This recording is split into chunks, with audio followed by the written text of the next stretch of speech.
নীল আকাশ, বিস্তীর্ণ সমুদ্র আর ঢেউয়ের ছন্দে ঘেরা এটাই সেন্ট মার্টিন। রাতের যাত্রা থেকে শুরু করে লঞ্চের ডেকে দাঁড়িয়ে সমুদ্রের সৌন্দর্য দেখা আর বাংলাদেশের সমুদ্র সীমার সর্বশেষ ভূখণ্ডে দাঁড়িয়ে বিশাল নীল জলরাশির দিকে তাকিয়ে থাকার অনুভূতি অনন্য অভিজ্ঞতা। দ্বীপে পা রাখার সেই উত্তেজনা, পশ্চিম পাড়ার রঙিন সূর্যাস্ত, ভোরের শান্ত সূর্যোদয়, কোরাল পাথরের উপর হাঁটা আর স্বচ্ছ নীল পানিতে ছড়িয়ে থাকা প্রকৃতির রং, প্রতিটি মুহূর্তই যেন নিজের মতো করে কথা বলে। স্থানীয় জেলেদের জীবন, দ্বীপের নির্ভার পরিবেশ আর ছেঁড়া দ্বীপের ডাক বারবার মনকে ছুটিয়ে নিয়ে যায় অনেক দূরে। এই ভিডিওতে আমি আপনাদের নিয়ে যাব সেন্ট মার্টিনের প্রতিটি অনুভূতির ভেতর দিয়ে, যেখানে ক্লান্তি নেই, আছে শুধু প্রকৃতির কোলে হারিয়ে যাওয়ার এক গভীর শান্তি। চলুন আমার সঙ্গে শুরু করি বাংলাদেশের একমাত্র কোরাল দ্বীপ সেন্ট মার্টিনের এই স্মরণীয় ভ্রমণ। আমাদের যাত্রা শুরু হয় ফকিরাপুল বাস স্ট্যান্ড থেকে। এছাড়াও ঢাকার অন্যান্য বাস স্ট্যান্ড থেকেও সরাসরি কক্সবাজার রুটে AC, non AC, sleeper bus পাওয়া যায়। জনপ্রতি বাসের টিকিট 800 টাকা থেকে 1200 টাকা পর্যন্ত। রাত 7:30-এ আমাদের বাস কক্সবাজারের উদ্দেশ্যে যাত্রা শুরু করে।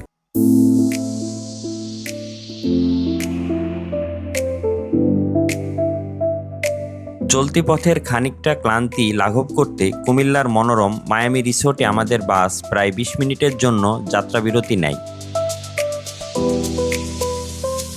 স্বল্প সেই বিরতির অবসান ঘটিয়ে সতেজ মন আর নতুন উদ্যম নিয়ে আমরা আবারও আমাদের কাঙ্ক্ষিত গন্তব্যের পথে ছুটে চলি। রাত 3:45-এ আমাদের বাস কক্সবাজার নুনিয়াছড়া জেটি ঘাটে পৌঁছে যায়।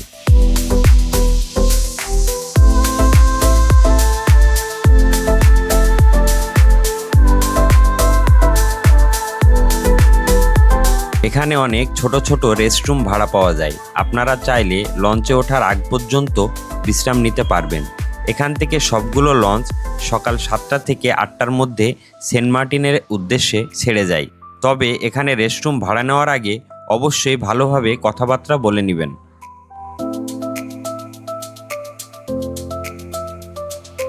যেহেতু আমরা খুব ভোরে এখানে পৌঁছে গেছিলাম, তাই আশেপাশের পরিবেশটা একটু ঘুরে দেখার সুযোগ হাতছাড়া করিনি।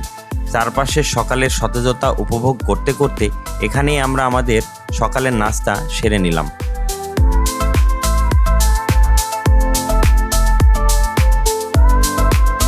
অল্প খরচে সকালের নাস্তা সেরে নিতে চাইলে আশেপাশের হোটেলগুলোর দিকে ভরসা রাখতে পারেন। মনে রাখবেন, লঞ্চে খাবারের দাম তুলনামূলক অনেকটাই বেশি।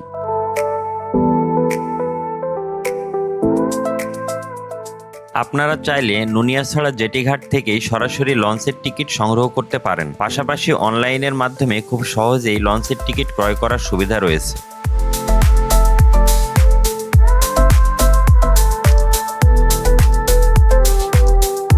আমাদের লঞ্চ ছাড়ার সময় নির্ধারিত ছিল সকাল 7টায়, তাই সকাল 6:30 থেকে টিকিট চেকিং প্রক্রিয়া শুরু হয়ে যায়।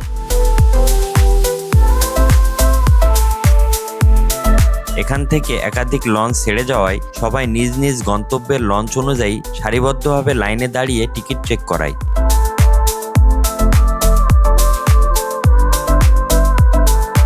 পরিবেশ সুরক্ষার স্বার্থে কারো কাছে প্লাস্টিকজাত কোনো দ্রব্য থাকলে তা এখান থেকেই সংগ্রহ করে নেওয়া হয়।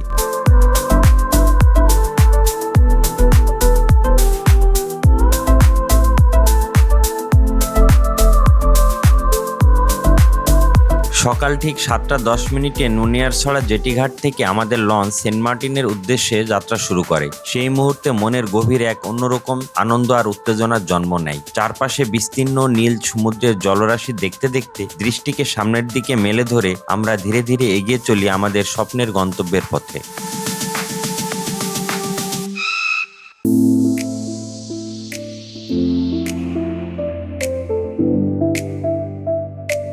পৃথিবীর অনেকগুলা কোরাল দ্বীপের মধ্যে আমাদের সেন্ট মার্টিনটা একটা অন্যতম। আর অনেক বছর পরে সেন্ট মার্টিন যাচ্ছি। আমি লাস্ট 2015 সালে গেছিলাম, এরপরে দিয়ে বিভিন্ন কারণে যাওয়া হয় নাই। এই সমুদ্রের বিশালতা আসলে আমাদেরকে অনেক কিছু শিক্ষা দেয়। তো এখন আসলে এই অনুভূতি আসলে ভাষায় প্রকাশ করার মতো না।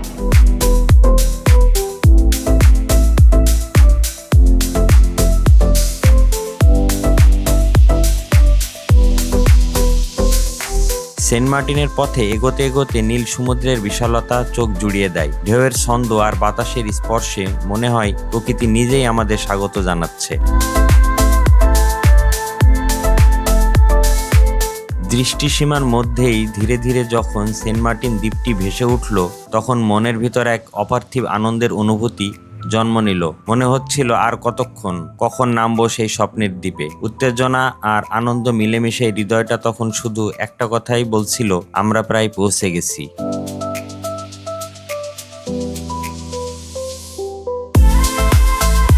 সকাল 7:10 যাত্রা শুরুর পর প্রায় 7.5 ঘন্টার দীর্ঘ সমুদ্রপথ পেরিয়ে দুপুর ঠিক 2:30 আমরা অবশেষে সেন্ট মার্টিনের জেটি ঘাটে পৌঁছে যাই।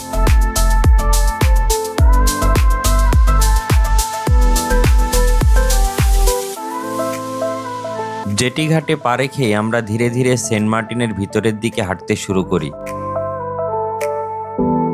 আমাদের হোটেল বুকিং আগেই করা ছিল, তবে আপনারা চাইলে সেন্ট মার্টিনে এসে সরাসরি হোটেল বুকিং দিতে পারেন, কারণ এখানে হোটেলের কোনো অভাব নেই। তবে বুকিং নিশ্চিত করার আগে হোটেলের সুযোগ সুবিধা ও ভাড়ার বিষয়গুলো ভালোভাবে কথা বলে নেওয়াই বুদ্ধিমানের কাজ।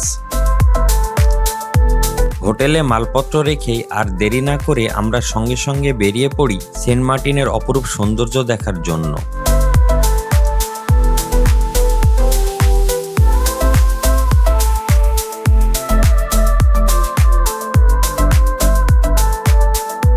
বিচের পাড় ধরে হাঁটতে হাঁটতে নীল সাগরে স্থানীয় জেলেদের মাছ ধরার দৃশ্য দেখে মনটা ভরে গেল।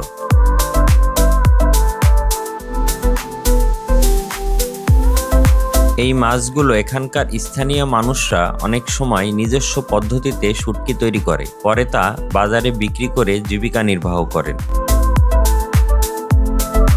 পশ্চিম পাড়ার বীজ ধরে আমরা ঘুরে বেড়াতে থাকি। চারপাশে সমুদ্রে ছন্দময় ঢেউয়ের দৃশ্য মনকে ভীষণভাবে মুগ্ধ করে।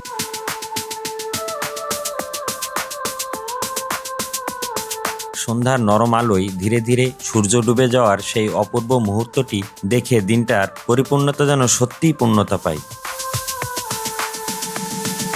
সন্ধ্যার সূর্যাস্ত উপভোগ করার পর আমরা বিচের পাশে কিছুক্ষণ হেঁটে বেড়াই। সারাদিনের ক্লান্তি তখন শরীর জুড়ে ধরা দিচ্ছিল।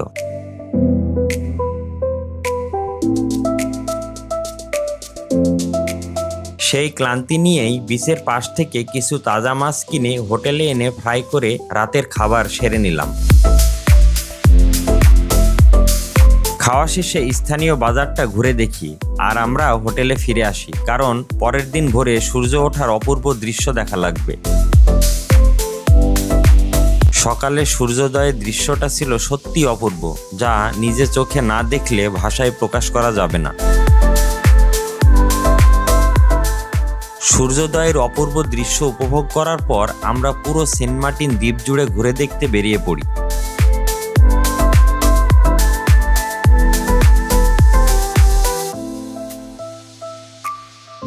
সেন্ট মার্টিন একটি কোরাল দ্বীপ।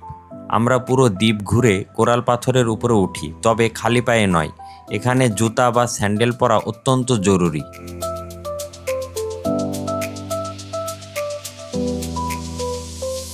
স্বচ্ছ আকাশের নিচে নীল পানিতে ছড়িয়ে থাকা কোরাল আর শৈবালের দৃশ্যটা ছিল একেবারে মন মাতানো।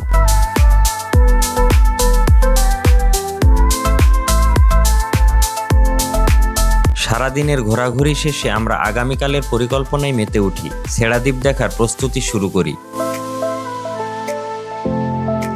পরের দিন ভোর 5টায় আমরা হোটেল থেকে বেরিয়ে পড়ি ছেড়া দ্বীপের উদ্দেশ্যে, কারণ সেখানে পুরোটা দেখতে হলে ভোর 6টার মধ্যে পৌঁছাতে হয়। জোয়ার চলে এলে ছেড়া দ্বীপ দেখা আর সম্ভব হয় না। ভোর 5:40 আমরা পৌঁছে যাই ছেড়া দ্বীপে। চারিদিকে তাকাতেই চোখ জুড়িয়ে যায়। চারপাশের প্রাকৃতিক সৌন্দর্য এতটাই মন কাড়া ছিল যে আমরা সবাই অবাক হয়ে যাই, যেন মুহূর্তের মধ্যেই সেই সৌন্দর্যের প্রেমে পড়ে যাই।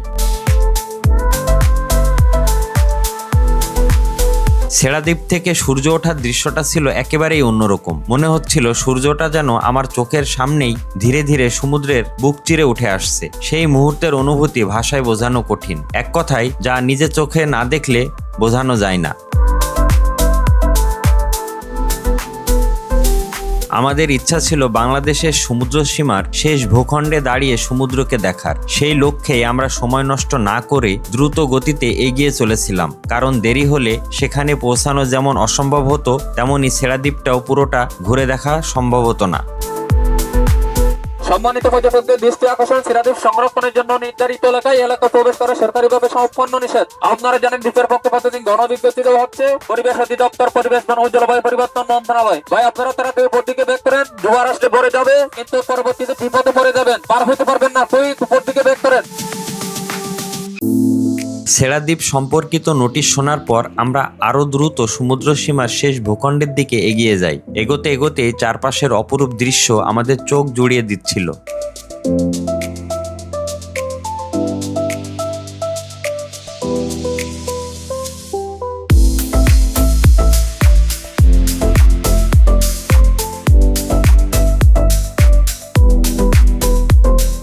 অবশেষে আমরা বাংলাদেশের সমুদ্র সীমার শেষ ভূখণ্ডে এসে পৌঁছে যাই।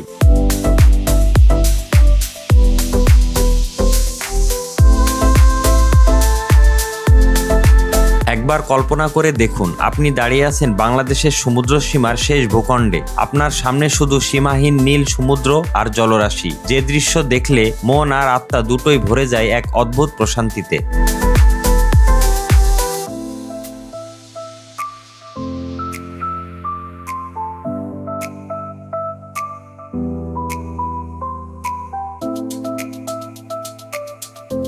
নীল সমুদ্রের চোখ জোড়ানো দৃশ্য সঙ্গে নিয়ে আমরা ধীরে ধীরে ফিরে আসতে শুরু করি, কারণ বেশি সময় নষ্ট করলে জোয়ার এলে এই ছেড়া দ্বীপেই আটকে পড়ার আশঙ্কা ছিল। তাই অল্প সময়ের মধ্যে আমরা দ্বীপের ভেতরের অংশ ঘুরে দেখি। কিয়া গাছ, ঝাউবন, চারপাশের প্রকৃতি আর চারিদিকে ছড়িয়ে থাকা পাথর, এ যেন সেন্ট মার্টিনের এক অন্য আরেকটি রূপ।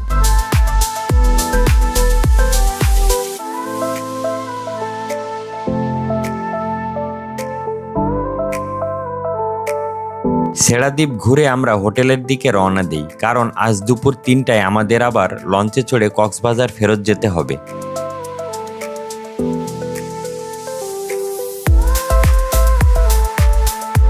দুপুর 2:30 কক্সবাজার থেকে ছেড়ে আসা লঞ্চটি সেন্ট মার্টিন জেটিঘাটে এসে পৌঁছায়। নতুন দর্শনার্থীদের আগমনের সঙ্গে সঙ্গে আমরা যারা 2 দিন আগে এসেছিলাম, এই লঞ্চে আবার আমরা কক্সবাজারে ফিরে যাব।